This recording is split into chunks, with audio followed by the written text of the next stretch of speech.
Prima delusione in casa Orogranata dopo una serie di successi e a darla è stata Trento che si è aggiudicata per 2 punti la gara 1 di semifinale venerdì sera al Palasport a Liercio. Credo che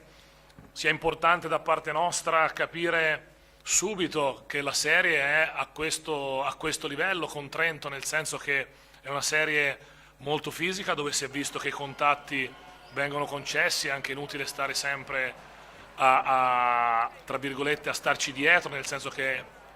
con Trento si gioca a questo livello fisico, sono stati bravi loro più di noi a interpretare questo livello fisico, noi invece in alcuni tratti l'abbiamo subito e questo ci ha portato un pochino lontano da quelle che sono le nostre cose. Una partita giocata fino all'ultimo, fino a quando la Sirena l'ha chiusa 80-78 con la tripla del sorpasso tentata da Dei che dopo aver toccato tabellone e ferro è uscita. Dobbiamo trovare sicuramente un'energia diversa nell'impattare la prossima partita, sistemare alcune cose che obiettivamente abbiamo fatto male e far sì che tutti i giocatori entrino dentro questa serie perché, ripeto, si sa che dobbiamo giocare a questo livello fisico anche quando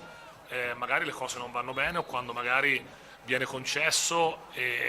a tutti e quindi è importante adeguarsi in fretta e essere molto più aggressivi su ogni situazione e non perdere tempo perché non ce n'è, però ripeto, partita molto equilibrata, decisa all'ultimo, sapevamo che